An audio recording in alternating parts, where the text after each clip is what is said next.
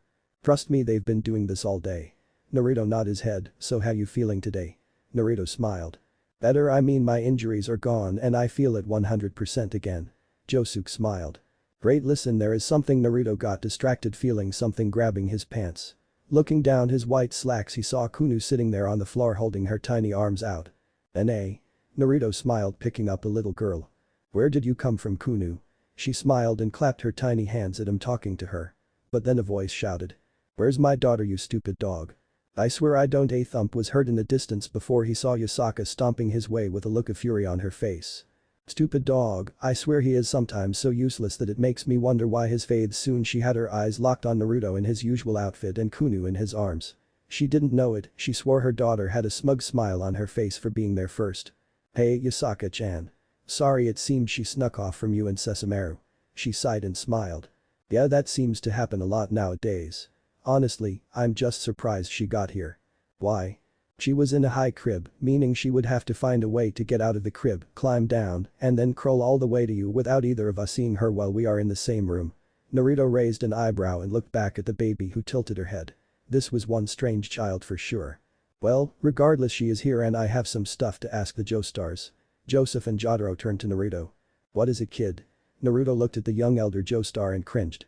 It is still weird to see you this young, sorry. He laughed. Yeah, I know, trust me. Joseph nearly had a heart attack. The teen scoffed at this while Yusaka laughed. Not really a shock given I can do this with the Lee lines. Naruto was curious if she could teach someone what is the limitation of the Lee lines then. But he decided against asking more as he figured it was better to not know just in case something comes up.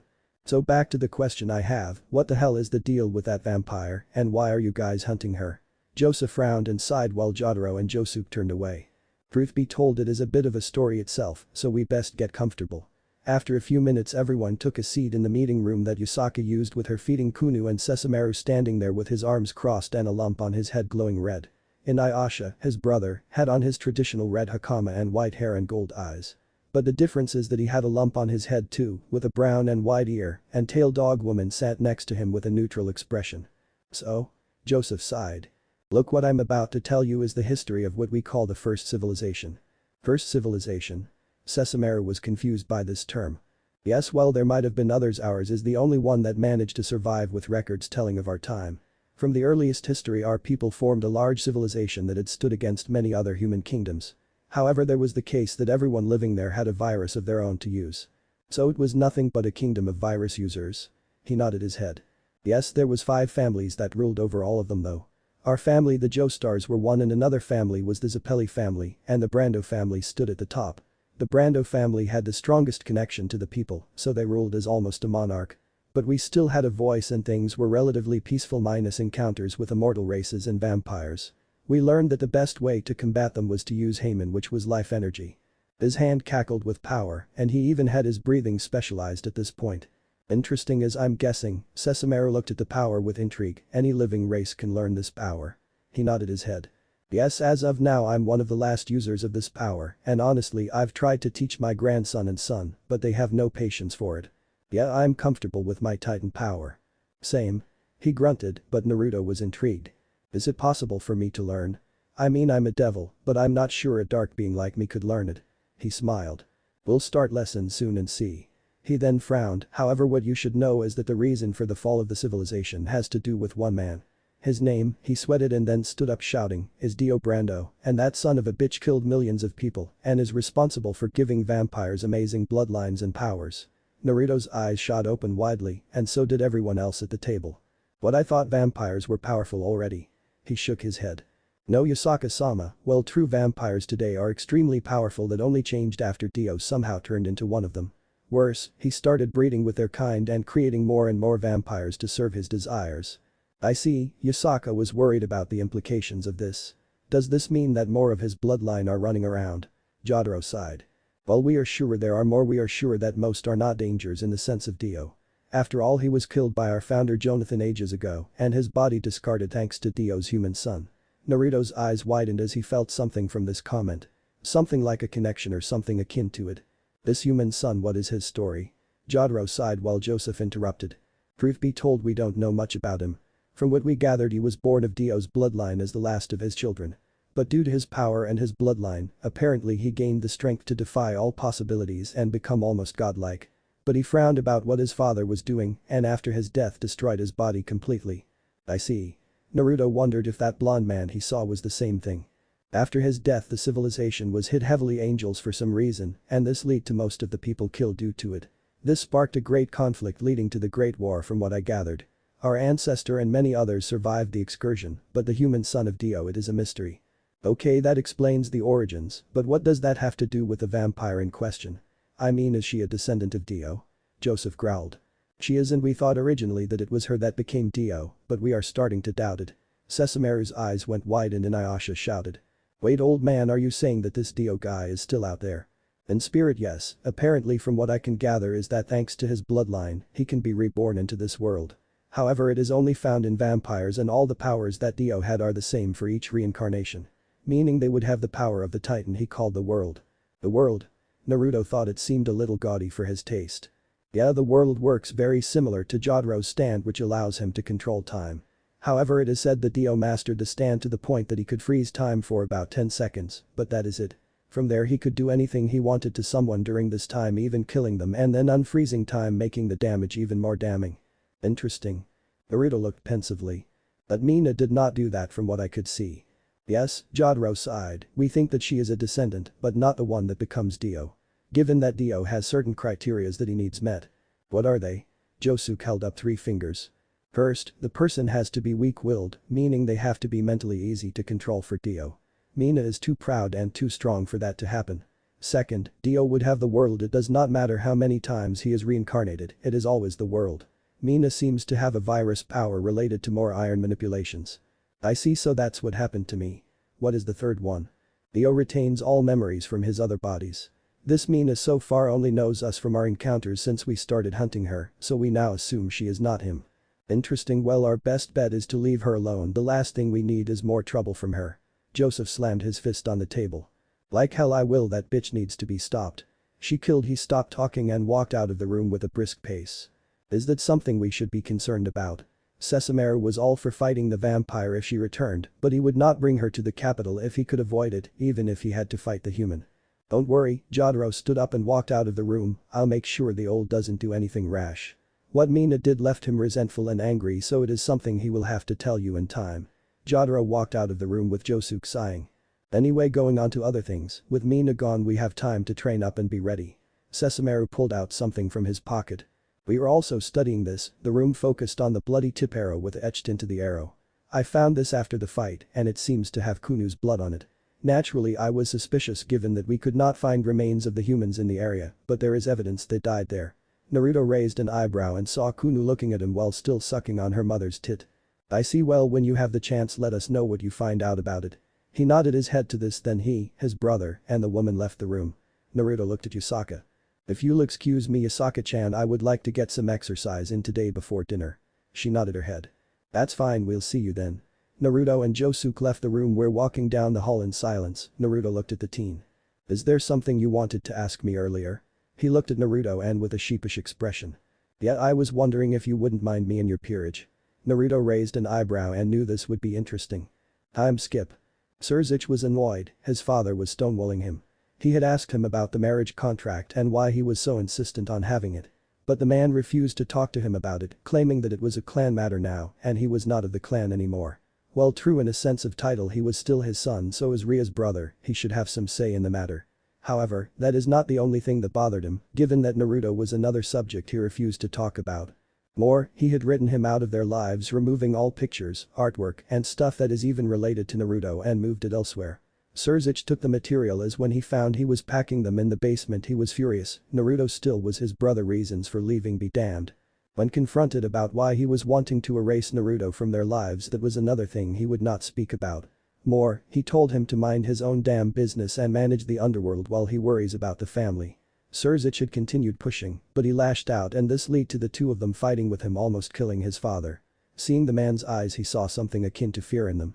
What the fear was for he was not sure, but he was sure it was related to Naruto and this power. It was widely known in their family what the power Naruto used in the case of creating what looked like nature to serve his will. However, it seemed his father knew more about it than them and was wanting to distance themselves from him and his amazing talent. That's why Surzuch is now in another large home. It was a gremory household, but it was one that belonged to two distinct people in their family. Opening the door he saw sitting in the main living room was a beautiful woman and handsome man. The man had brown hair, black eyes, a pale complexion, and wearing a black and white suit. The man in question had a small mole under his right eye and crinkled whenever he made a face of some kind. The woman on the other hand had long red hair going down her back. She had a pair of large breasts that seemed to bounce with great vigor, dark green eyes, and a light peach complexion. Overall, she was impressive sight with her curvy figure and the sight that most people would assume that they were a newly married couple. But reality is that these two people are the original gremory family heads and his grandparents. Ladviria-sama. The woman turned and saw her oldest grandson smiling at the sight of him. Surzuch, how many times do I have to tell you not to call me that? We're family. Surzuch rubbed the back of his head. Sorry, reflex from my wife smacking me all these years for disrespect of nobles. I understand, honey, don't you, Malcolm? The man smiled slightly. Indeed, I remember the times you did that to me as well. She smiled brightly. You became such a well-mannered man after that. Turning her head she motioned for Surzuch to sit down with them. He nodded his head and sat down on the couch next to his grandmother while having some of the tea that was set out by the maids. So Meigo Musuko, what is you so bothered? Well, I was wondering, do you know why father is being such an ass lately? Malcolm looked at his wife who sighed.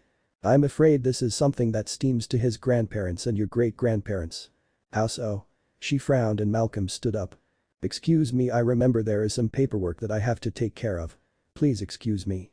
With that Malcolm walked out the door leaving Surzuch confused.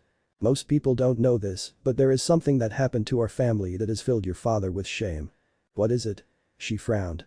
Their great-grandmother once had relationship with a powerful human who had given her a child through his seed before she married. This shocked Surzich. So I'm part human. Yes, a very small part at this time though, so it is barely traceable. Wait, is that why father never talks about her? She nodded her head and frowned. It is about our clan status as purebloods, isn't it? Yes, your father was so ashamed that he had human blood that he erased almost all the facts about our ancestor having a child with someone else. To this point no one other than us and Malcolm know about this. I see, and how did he take it? She saw he was meaning her husband. Given that he was my second husband, better than the first before I killed him.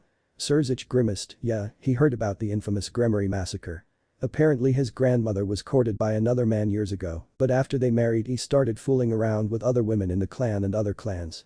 Thinking this was okay, and when she found out, well, that poor fool's remains are still being looked for at this time. From this point, the human blood in us is all but lost in the annals of history. Surzich sighed and leaned back. While learning this is interesting, it still gives me no answers. I mean, Naruto summoned some trees and plants to his side and killed some of the other noble children that were attacking him. He failed to see his grandmother was frozen solid. Wait, what did you say Naruto-chan did? He created trees out of the ground. It is true then, that means he inherited his power. Hold on, grandmother, whose power? Your human ancestor. In mother's journal she wrote that she had several treasures from him all those years ago. A giant ruby necklace that he gave her to safeguard and an arrowhead that was stolen from our family years ago. Wait, journal, does it talk about this power in detail? Yes, she did not know what he called it, but she wrote that it was a power to control and create life with nothing more than the person's will. It is rumored that even the strongest person could actually manipulate the power and turn all damage on them into null and void. Amazing, so Naruto has the chance to learn more about this power. Wait a second. He looked at his grandmother and paled. Does that mean I can inherit this power as well? She shook her head. If I had to guess, the power manifested differently for each of you. Well, your father never unlocked and neither did I. I see, so there is a chance this power could come into me. Probably not. You would need to find your great-grandmother's journal to find out. Where is it? She frowned. Your father took it and sealed it away in his personal office. Surzich grimaced. Rest assured, grandmother, nothing has changed. I will get that journal, and I will show the world that it is not wrong to be different from others. Bloodlines are purified all the time, and this is nothing new. He got up and walked out of the room while the woman herself frowned.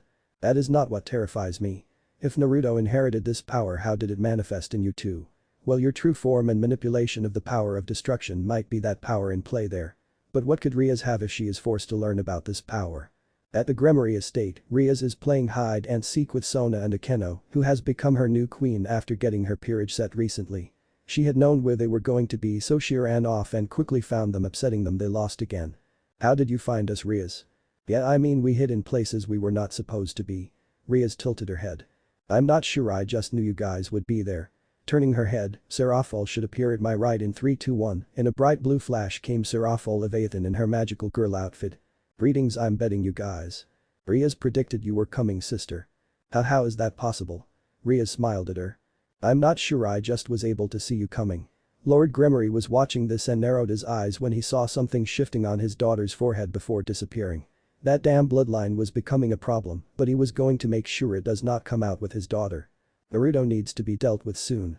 He pulled out his phone. Hey, it's me, I need you to put out a private bounty. How much? 500,000 for whoever finds and kills Naruto Gremory. Dead only. He hung up the call and started calling another number.